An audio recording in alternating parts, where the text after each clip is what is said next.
బంగారు బిస్కెట్లు అంటే శుద్ధమైన బంగారంతో చేసిన చదునైన దీర్ఘచతురస్రాకార ముక్కలు. ఇవి సాధారణంగా పెట్టుబడి కోసం ఉపయోగిస్తారు. బహుమతులుగా ఇవ్వడం లేదా ప్రదర్శించడం కోసం కాదు. బంగారు బిస్కెట్లు కొనడం గతంలో కంటే ఇప్పుడు చాలా సులభంగా మారింది.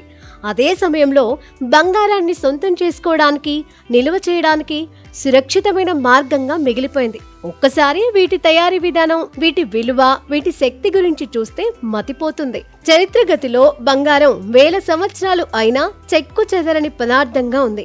ఆభరణాల తయారీ నుండి ఎలక్ట్రానిక్స్ తయారీ వరకు దాన్ని వాడుతున్నారు.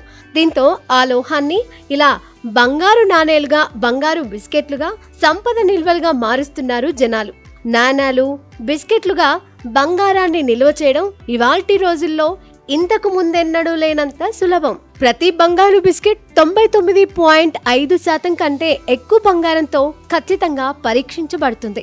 స్వచ్ఛత కోసం ఇలా కొలుస్తారు. బంగారు బిస్కెట్లు, నాణాలు గుడ్ డెలివరీ బార్లుగా మలచి అమ్ముతారు. ఇవి మార్కెట్లో అవిచ్ఛిన్నమైన సమగ్రతను కలిగి ఉంటాయి. గుర్తింపు పొందిన బులియన్ కొరియర్ల ద్వారా ఈ బార్లు తరలించబడతాయి.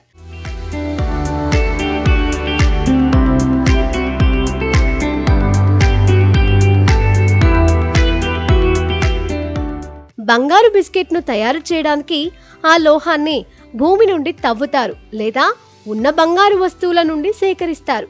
తవ్విన బంగారాన్ని శుద్ధి చేస్తారు. ఆపై రాళ్లల్లో చిక్కుకున్న బంగారు ఖనిజాన్ని మొదటగా పొడిగా చేస్తారు. బంగారు శుద్ధి కర్మాగారాలు వేడి విధానం ఇంకా రసాయనాలను ఉపయోగించి బంగారాన్ని కరిగించి ఇలా మారుస్తారు. వీటి తయారీలో ఒక తీవ్రమైన తాపన ప్రక్రియ మలినాలను తొలగిస్తుంది. బంగారాన్ని అచ్చులలో పోసి చల్లబరచడానికి బ్లాక్లు సిద్ధం చేస్తారు. తర్వాత బంగారు నాణాలు లేదా చిన్న బంగారు కడ్డీలుగా ఇవి మలచబడతాయి. ప్రమాణాన్ని చేరుకోవడానికి పోతపోసిన ప్రతి బంగారు బిస్కెట్ విలువను కాపాడటానికి పరీక్షించబడిన నమూనాలో ముంచుతారు. ఆభరణాలు లేదా నాణాల మాదిరిగా కాకుండా బంగారు బిస్కెట్ విలువ కళాత్మకమైనది కాదు. ఇది అక్కడ చూసి మెచ్చుకోవడానికి లేదు. ఇది కేవలం భద్రత కోసం నిల్వ చేయబడుతుంది లేదా లాభం కోసం వర్తకం చేయబడుతుంది. ఈ ప్రత్యేక లోహానికి ఇంత అధిక విలువ ఎందుకుందని కొందరు ప్రశ్నించవచ్చు. సమాధానం ఇది సంక్లిష్టమైనది, కొరత ఎక్కువగా ఉంది. పైగా తరతరాల చరిత్ర, ఆపై అందం అనే భావనలను కలిగి ఉంటుంది.